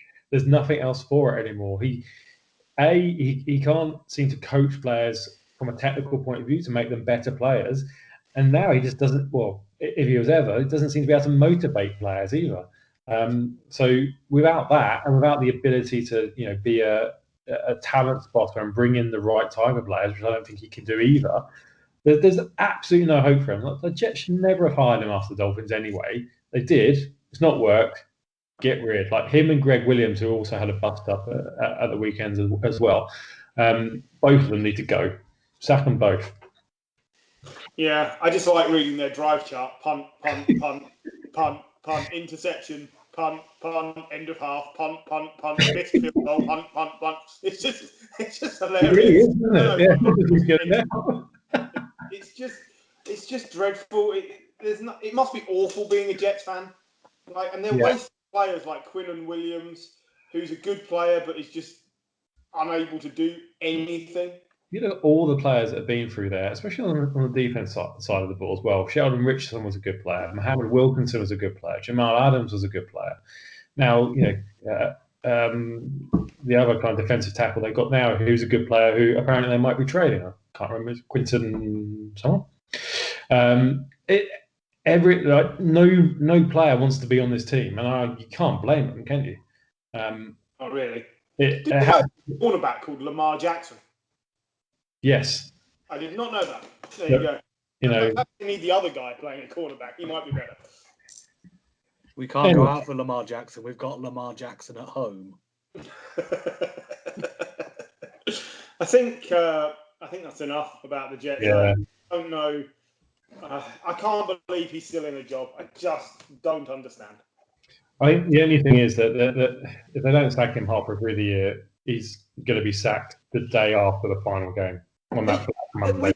We've got people on this podcast who work for some big companies in different industries, right? At least, well, almost all of us work for big companies. I think Jim and I probably work for the smallest companies. If any of us turned up at work and took a big turd on the floor every day, you'd get sacked. I think we need to pass this over to Paul, really, to find out. Hey. Right, how many years? I've never been employed. That very reason. Go on. Take us away from this misery, John. Yeah. We'll go 49ers 24, Rams 16. A game, a result I did not predict, but, Who wants to be the first to say, how good was Jimmy G this week? Well, how good was he? He's held the record for the most wins after a loss or something like that, or the least consecutive losses. Yeah. He was really good. But what was better than Jimmy Garoppolo was the offensive line. Like, considering who they're playing against in Aaron Donald didn't get to the quarterback at all. And it's been the interior of our offensive line. It's probably been one of the biggest weaknesses in San Francisco, where we lost Weston Richburg. The guards aren't brilliant. Trent Williams is still kind of getting up to speed after a year off, and that leaves kind of Mike McGlinchey, who is a stellar right tackle. The Rams weren't able to get to Garoppolo. Like the trick plays were awesome. Deebo Samuel had a great game both in terms of receiving, but also it just being that kind of diversion from everyone else on the pitch as well, which allowed other players like Kittle and and Kendrick Bourne to kind of feast. It was a well coached team, a good win, and fair play. The stat that kind of really stood out to me was the time of possession. 38 minutes for the 49ers versus obviously 22 for the Rams. So, the way to stop an offense is don't give them the ball, and that's exactly what they did. Yeah. So, for me, Jimmy G is the anti-Cousins because his primetime record is incredible. He is 7-1 in primetime. That's a .875 win percentage. Wow, I didn't know that. I saw that stat. It's the most winning percentage, highest winning percentage of any quarterback with 5 or more primetime starts in the last 5 years. And Kirk Cousins is just the opposite. He's like 1-7 or 1-8 or whatever. It's like at least he turns up most of the time. And I think that's why games like last week, when he looked so bad, admittedly hobbled, that's the knock on Jimmy G. It's like you just don't know. There's not very much consistency in terms of week to week. Yeah. But when he's good, he's really good. That's the thing. It's like, and I think I said this last week. I still don't trust Jimmy G to get the job done on a consistent week to week basis. Like he's not. Okay, Aaron Rodgers had a bad day, but he's not Aaron Rodgers in terms of like if you're in a hole, you kind of expect Aaron Rodgers or that ilk of quarterback to pull you out of the hole. Jimmy Garoppolo is not that quarterback. I think again he needs to be in the lead, not chasing the game. And I think the other thing for the Niners, and it's been the case for at least 2 or 3 years now. We managed it very well last year, but we have been a very injury-prone team as well, and we're still very beaten up from our trip to New York, really, and we've had historical issues with injuries, haven't we? I think to beat what was quite an informed Rams team, quite comfortably, we gave up a touchdown right near the end to make it an 8-point game, but. For a divisional game against a formed team, it was pretty comfortable. Yeah. Also, I want to mention Jason Verrett as well, because he's come into the team this year. He was out all last year, injured, to your point, Gary. I think out of all the quarterbacks in the league, he's got the lowest quarterback rating of quarterbacks that throw to him at the moment. He's having a real good comeback year in place of kind of Richard Sherman not being around. And he's a veteran presence in a backfield, which last week was absolutely terrible. Yeah, Raheem Mostert's done, isn't he, for the year? Is he done? He's gone on to IR. Gone to IR. I don't know if he's done for the year. Oh, okay. They've left him open to come back a bit. I mean, I think that's quite a big blow, but at least you've got players who can pick up the slack, and more importantly, you have a coach that can utilise whoever you've got. Yeah. I think you have the anti-Gates. Yeah, the anti-Gates. Well, effectively, yeah. Like, I just don't know what to make of the Niners. I don't think they're anywhere near as good as last year because of injuries and the like, obviously. Mm-hmm. But equally, it's a bit like when the Patriots have been not great in the past. You've got a coach who makes up for those deficiencies, and that's probably worth 2 or 3 wins a season, like Belichick has been for years. Like sometimes, I think Pete Carroll is worth another win for Seattle every year. It's the strength of our division that might cost us getting to the playoffs. And I think if you put us in a different division, we'd be really NFC competitive. East? Yeah. NFC East, you'd be undefeated. That's the thing, we've already lost to the Cardinals, and we've got to play the Seahawks twice yet, and we've got to play the Rams again. So, we've got I think there's another very difficult schedule again this year for the Niners. And that's another thing. We don't get a lot of downtime. There was a period last year where there was like 5 games where we were playing like all teams in the top 10, weren't we? Yeah. We played the Ravens. We played, it just went on and on and on. And if you look at our schedule this year, it's very similar. we did mention it last week as well. I mean, the next game is the Patriots, which, given kind of the performance this week, you do put a bit more of a question mark over. Okay, that could be winnable, but then after that, it's Seahawks, Packers, Saints, Rams, Bills, football team, Cowboys, Cardinals, Seahawks. So, yeah, again, looking at it on paper, you'd say there's maybe three and a half wins there. Roughly, like if the 49ers finish 8-8, given everything that's gone on this season with COVID, with injuries, with Super Bowl hangover, Super Bowl hangover, finishing 8-8, and like I said about the Broncos being in that contest for they're in the hunt, they could get there. I think they'll finish third in the division because I think the Cardinals will probably finish last because they're still rebuilding. I think the Rams will finish above us and the Seahawks finish above us as well. Well, let's move on to the Cardinals, who wiped the floor with the Cowboys 38-10. It's the first time the Cowboys have trailed by over 21 points in the first half since Week 17, 2015, which was also the last game that Dak Prescott did not start for the Cowboys because he hadn't joined. So Kellen Moore was the quarterback that day. It was it's for one hilarious. It's going to be interesting to hear from all those on the podcast that said there's no drop off between Dak and Mr. Dalton, Mr. Griffin. Yeah, I'm prepared for this, and I stand by it. Did you see the O-line? Yeah. The O-line. Andy Dalton threw some brilliant passes, made some brilliant decisions, saved the team from taking a sack. But my God, he was running for his life. They had two of their original season O-line players left. Martin left. Was it Zach Martin? Whichever one was left on the right-hand side of the line left after like 10 minutes with a concussion. Zach Martin. And they got nothing. There's nothing in front of him.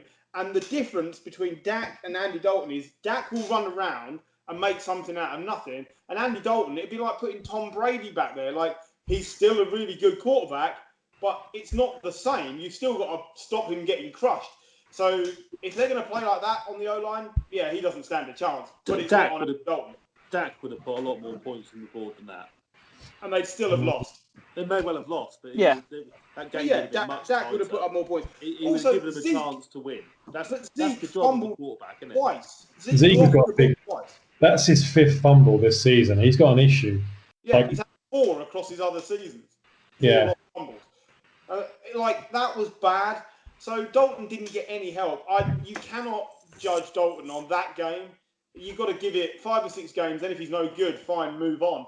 But I don't think that's a fair reflection on Andy Dalton at all. Like, this guy was winning games when Cincinnati were terrible. He had a 5-year winning record with the Cincinnati Bengals out of his 9 years there. So he knows how to play in a bad team, but he's not going to elevate an O-line, is he? That's just not who he is. He's not Deshaun Watson, Dak Prescott, Patrick Mahomes.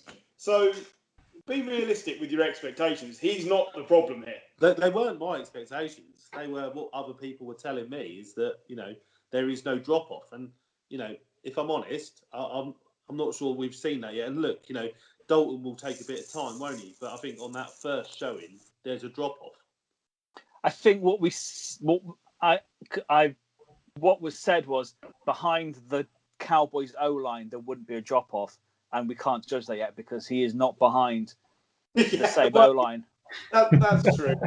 There are bigger problems for the Cowboys. Zeke fumbling is one. The fact that their defense couldn't stop the 5 of us is the next one. It's just terrible. Like, they're on course to be a legendary bad defense. Right? And we've said it earlier in the show. Defense wins championships. This team is picking first in the draft next year. Yeah, that is bold. You think they're going to pick first? I'm not saying they will, but I'm saying, like, if one side of the argument is the defense wins championships, this team is terrible. Like, because yes, you've lost your quarterback. Your running back is fumbling pretty much once a game. They've they conceded 84 points this season off of turnovers. So, and that's become because yes, Zeke is fumbling, but also they're chasing the game too much. Andy Dalton had to throw 54 times last night. Any quarterback throwing over 40 times is an issue because it means something's not going right in your game. Either your defense is bad or your running game is bad. Their running game's not terrible, but it's got massive issues in terms of fumbling. But their defense is just absolutely woeful. It's terrible. It should be better. They've got pieces on there that are better. They haven't got a backfield, but they've got DeMarcus Lawrence is getting paid a heck of a lot of money to be a pass rush, and I don't think he's done very much at the moment. Good to see Leighton Van Der Esch back. I think Jalen Smith needs that, but again, he needs time to get fitter and get better. And then you're still left with the fact that they've got no safeties, they've got no cornerbacks of note. So what are they going to do? I don't know. I can't see it improving. I can see the offense getting better with Dalton having more game time, but I can't see the defense getting any better. They won McCarthy because you can't sack him 6 games. No, but Mike Nolan has got to go because he is running the defense, and they need to find someone else to do it. He hadn't coached for 8 years? Yeah, he hadn't been a coordinator for 8 years. This is why. He's not up to speed. He's not even reacting fast enough, let alone planning in advance. So, with the talent they've got on the defensive side of the ball, someone else will get better results. Well, they've there's been a couple of leaks starting to come out of the locker room, hasn't there, over the last kind of probably 12 to 24 hours. Apparently, the Cowboys players have been keen to keep things internal for a while, but now they are just fed up with coaches that apparently do not know how to do their jobs and cannot make decisions on the fly. So a couple of bits have been leaked out to a couple of reporters in the States, and that's kind of come out in the last few hours, going quite heavy on Twitter at the moment. Oh, I haven't seen that. Yeah, that doesn't surprise me because they strike you as a fairly professional bunch of players, but after a while that must get you down when you feel you're playing your hardest and it's clear that the play calling is dreadful. It must get to you. It's like being hampered in your job. It would annoy you all the time. Let's give 1 or 2 props to the Cardinals, though. I mean, my favourite stat from the weekend was seeing that Kyler Murray is now 7-0 at AT&T Stadium because he played there in college as well, and he's thrown 3 touchdowns every time he's been there, so 3 or more. So that's pretty impressive. And who knew that Dre Kirkpatrick was still playing? Because I certainly didn't. But, he showed up in interception in the 3rd quarter, and that's his 4th career interception on a Monday night. There you go. There's a random stat for you. The Cardinals' defense, I saw a clip of Budda Baker on a safety blitz just come in, and it looked like a wrestling show. It looked like a Goldberg-esque spear. Yeah, if he'd have been carrying a chair, you wouldn't have been surprised, would you? It was incredible. No, it's just... Yeah, and again, you point a little bit to coaching on that fact that the Cardinals' defense hasn't got. I mean, it's probably got the same amount of quality pieces as the Cowboys one, and they've lost their best pass rusher, but they're able to produce. And I think you're right, Paul. Budda Baker had an amazing game last night. Paul, to your wrestling analogy. Here's another one. Kyler Murray has tied former Cardinals quarterback for the most games with 1 passing touchdown and 1 rushing touchdown in a season, which is 5. Bearing in mind he's done that in 6 games, which was set in 1950. What was the name of the quarterback? I have absolutely no idea. Jimmy Hart. Now, he was swinging a megaphone while doing that, but that's an incredible thing to have gotten away with back in the 50s. I didn't know it was that old. I was just looking. Can you remember who the Cowboys' 2 wins were against? Falcons. Yeah. And they won last week, didn't they? Bengals? Nope. Giants? Yeah, Giants. Yeah, last week. So, and in those wins, they also conceded 39 and 34 points to atrocious teams. So, yeah. Oh my God, it's so bad. I had them down as going to the Super Bowl to play the Steelers. I suck. Yeah. Well, let's move on because a game I forgot to put in the running order, which is bad. It's Giants 20, football team 19. Now, I said to John, somebody had tweeted out that the funniest and yet saddest thing they saw this weekend was was a Giants player celebrating with a double backflip when he stopped the former Redskins from running in and scoring a 2-point conversion attempt. Yeah. For the win. He then did a double backflip and celebrated like they'd won the Super Bowl. Now, it's great that the players are playing with that much heart for Joe Judge, but it sort of sums up where the Giants are right now. Yeah. Yeah. It's not pretty, but their defence is actually showing up at least with a good deal of effort and no small amount of talent. Like I quite like what they're trying to do on defence. They've got some good pieces. I think they've got some developing pieces. I think that there's some potential there, and I agree. Like you have to commend the effort level. There's no there are a few kind of well-known names in there in terms of kind of Blake Martinez and Jabril Peppers and Leonard Williams, but they're not kind of stellar all-pro players. They're kind of, and they're not. Logan Ryan is the only all-pro player on that. But they've got the other two linebackers, Ty Crowder and Kyler Fackrell. I'm sure they're made up names. They last couple of weeks they've been forcing turnovers, so it's something to build upon. I still don't think Daniel Jones is the quarterback of the future of the Giants. If the defense is kind of developing and there's potential, I still think there's massive issues on the offensive side of the football. Oh, definitely. I think that's as much as that game deserves. So yeah. Hang on, because Gary. I agree with you. That's all that game deserves. But as a Giants fan, if you told me we'd be in the hunt after 6 games, I'd have put your hand off. That's the same as saying that, technically speaking, I've still got a chance with, and then name any random female TV celebrity that isn't married because they're not married. That's it. Miriam Margolis? Yeah, Miriam Margolis. Yeah, that's it. I'm not sure I'm her type, but technically I'm in the hunt. Let's not on the prowl. Gary wanted to discuss Big Ron going for 2. So Riverboat Ron, not Big Ron. He's a different Ron altogether. He'd not be allowed anywhere near the football team right now. Although actually, probably not a bad appointment for them. He was probably a consultant for some period of time. So what do you think about Riverboat being Riverboat? Well, I think, I get he was probably desperate to get over the line. But it seems like a strange decision, doesn't it? With an offense like that, who were you exactly relying on to get you those 2 points? Well, Kyle Allen apparently is the answer.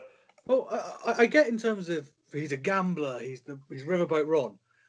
I wouldn't want to watch another quarter of the Giants versus the football team, so I kind of get why he did it. Either way, you end the game. Great. He's doing us all a favour. So Dwayne Haskins was ill this week, so he wasn't even at the game. Kyle Allen completed 31 of 42 passes, 280 yards, 2 touchdowns and a pick. Like, it wasn't bad, but how long can you go ahead not winning games and not finding out exactly what you've got in Dwayne Haskins? Like, what's Kyle Allen got? Another 3 or 4 games before they have I think they've already made that decision. Yeah. I think it's not so much down to what Dwayne Haskins has or hasn't done on the pitch. I think it's his attitude off the pitch. Like he was mentioned a couple of weeks ago that, he's not the first one in the building and the last one out of the building. That's Alex Smith. But only because you can't walk. If Alex Smith carries on doing that, fair enough. But then Dwayne Haskins has to be the second guy in the building and the second to last person out of the building. And this was coming out like when Ron Rivera got there. There was a comment made about Dwayne Haskins' work ethic.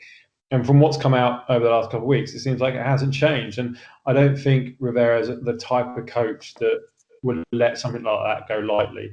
I think he knows that they're in for a season where they're probably not going to get more than 2 or 3 wins, and they'll get a high draft pick so they can pick up a new quarterback.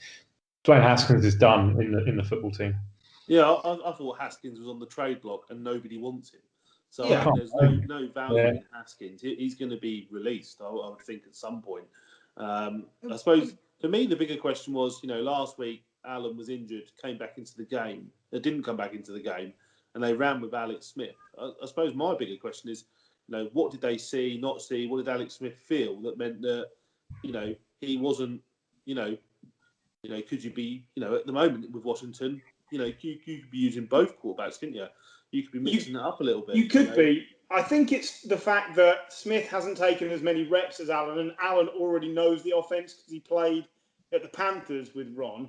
So I think it's purely that. There looked to be zero timing on anything Alex Smith did last week. Like, it was great to see him out there, but effectively for him it was here's your practice reps, try not to get injured. And I don't think he was ever going to play this week. Donald. Tua's got to start against Aaron Donald and time. We didn't mention that, but Tua is about to start his career properly against Aaron Donald, and he's going to get crushed. But just, he's a bit more mobile now. I understand why Kyle Allen is out there, and I think what you're saying about Dwayne Haskins is right. I just want to see Alex Smith again. That's the only thing that would keep me interested in the football team. Before we move on... No, there's something I need to say before we move on as a Giants fan. Definitely to move on from this game. We definitely do need to move on. But I remember how much the Giants got slated for not taking Haskins. Yeah, true. That's true. That is true. And I was just about to say, the touchdown pass from Daniel Jones to Darius Slayton is an example of the skill that Daniel Jones does have. And the scamper run for the touchdown as well. I think he ran for the touchdown as well. He's an example of the skills he does have.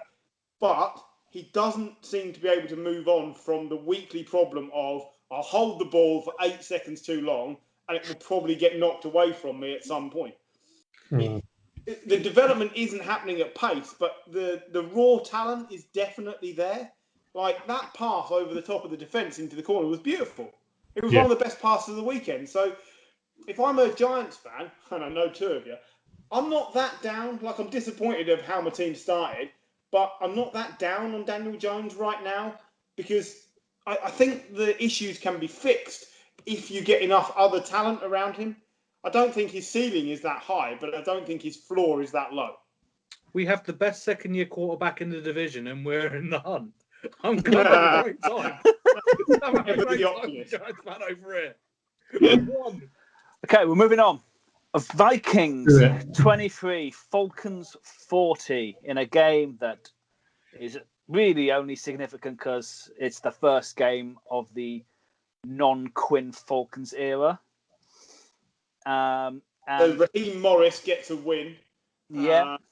And that scoreline flatters the Vikings, let's be honest. Yeah, they were never, ever in this game. Cousins threw 3 touchdowns and 343 yards, but he also threw 3 interceptions, at least one of which was mind-numbing. It's just like a... We often come back to this with Kirk Cousins, like, who the hell is he? Is he a good player or not? He's like even when he's good, they suck. He's like Daniel Jones. Like, every so often he does something which you're like, that's really good. But then most of the time, this season especially, he's just been terrible. And I'd actually put, in terms of kind of how they're performing, I'd put him below Daniel Jones at the moment because of the cast of characters around Kirk Cousins looks really good. Like, Justin Jefferson is probably one of the best rookie wide receivers that's not named Chase Claypool. Smith, second-year tight end, is a good tight end. He's really come on well this year. Adam Thielen is a good wide receiver. The offensive line is good. Okay, Dalvin Cook was injured, but Alexander Mattison was a decent player last week, and he kind of fell off the cliff this week as well. So Kirk Cousins has got the players around him, and that defense isn't terrible either. They've had a bad day. They found Julio Jones has finally woken up in the 2020 season, and they've just been absolutely beaten. But yeah, those 3 turnovers that are quite early on in the game absolutely set the tone for this game. And that's the second time in six games. Or was it the third? It might even be the third time. No, it's the second time in 6 games. Second. second time he's thrown 3 interceptions in a game in 6 games this season already. Yeah. Like, he's on course for a phenomenal number of interceptions, like Jameis level interceptions. Now, I don't think he's going to do that, and he is still +1 because he's 11 to 10 touchdowns to interceptions. But there's no confidence being inspired there. And if there was a decent backup at the Vikings, I think he'd be under pressure. But is it? I think we've had this conversation before. It's Sean Mannion or it's some nobody, and I think that's a problem for the Vikings because he's not under pressure. He just isn't. He's actually come out this week and said if he keeps throwing interceptions, he will get benched. Cousins himself, and like I've been a big supporter of Cousins, and I think he does have the raw talent to be, a very good, solid quarterback. But he's paid a lot of money, and he is not performing to the level they are paying for because essentially at times they're going to have to lose other players because they're paying him, $27 million a season or whatever they're paying him. I think if Cousins doesn't turn it around, he could be in trouble at the end of the year. I don't know what he is in terms of the cap hit, but he's been there, is this his 3rd year?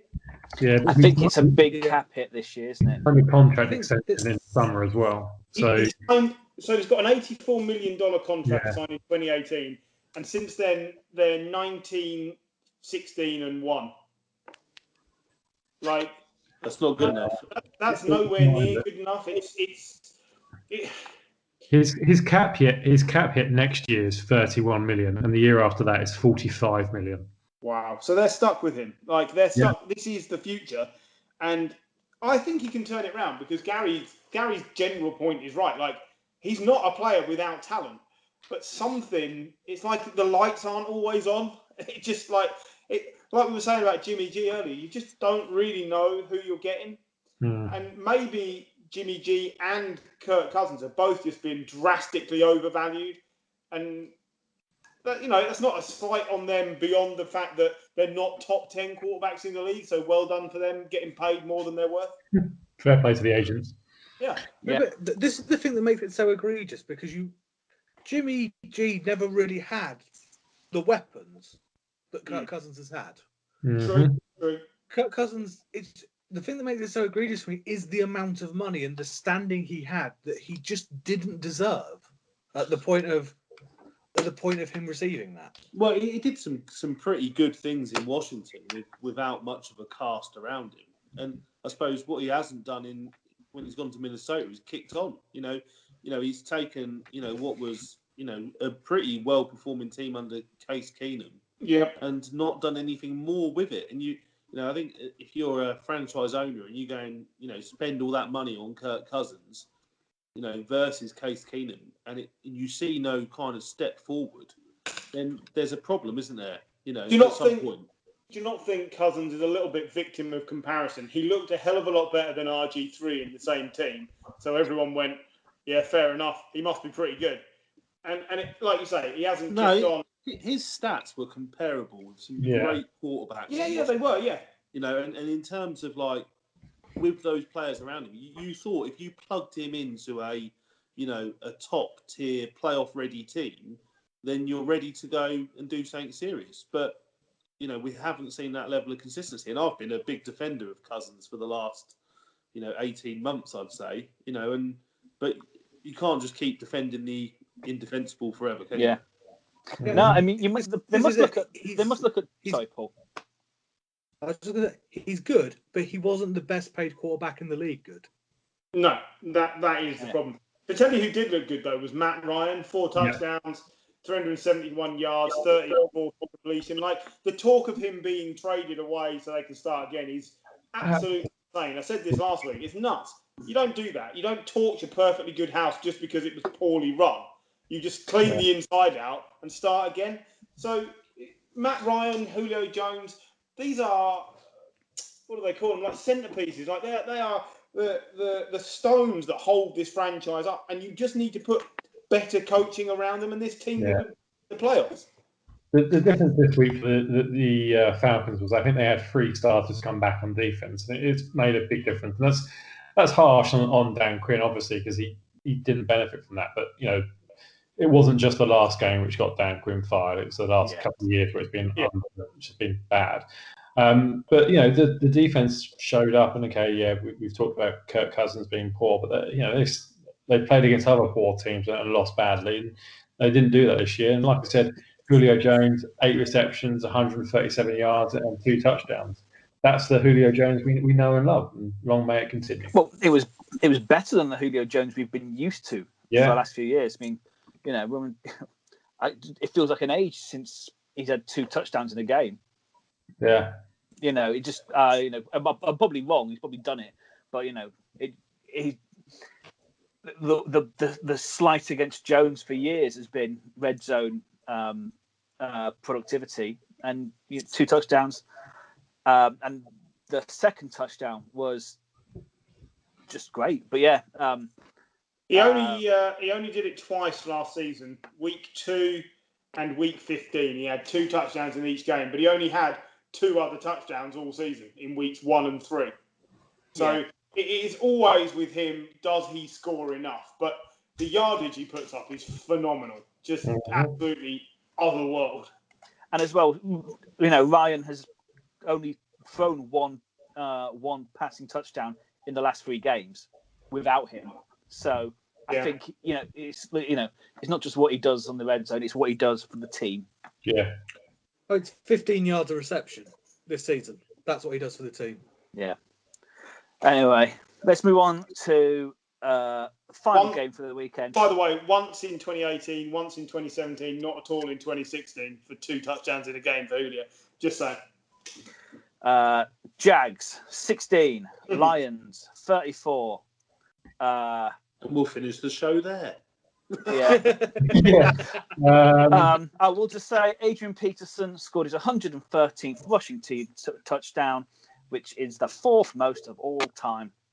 And DeAndre Swift is starting to look quite decent. And there you go, DeAndre Swift. He's probably available in some fantasy leagues if you want to have a punt. I've included. Yeah. Imagine if 20 minutes before your game started, you took advice from a no-hope loser in fantasy to get rid of DeAndre Swift out of your team because he doesn't play. Well, I suppose the good thing for Jim is, being as he's number 1 on the waiver wire, he can just pick him straight back up again. Consistently number 1 on the waiver wire, you mean? The Jets of our fantasy team. Big time.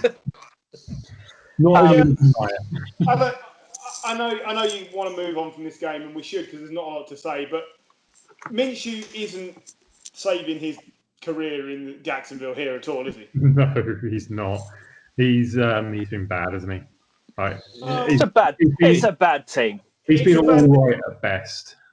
I'm not going to defend Minshew, but it's a bad team. And Chanot has been all right for the last couple of weeks, but he was really bad this week. He wasn't bad. He just had no production, so it doesn't help. No one's got anything else to say. I can't believe this game's worthy of any more airtime, to be honest. No, it's not. I mean, Lions got a win. Great. Lions got a win. Another week for more Patricia hot seats. Oh, I think Patricia will stay out the season. Yeah, Nat mentioned it yesterday, and I think it could be this COVID season could be the making of Matt Patricia. I think you might have seen him fired halfway through this season without it, and potentially he'll go on and stay there for a while. But it will be interesting to watch that one over the next year or so. Well, that was week 16. No, week 6 even. Week 16, oh my God. I'm wishing the season away. Week 6. So let's look ahead to week 7. I want your lock for the weekend ahead. I'm going to go Cardinals to beat the Seahawks. Can you do me a favour, John? Yeah. You are Stato.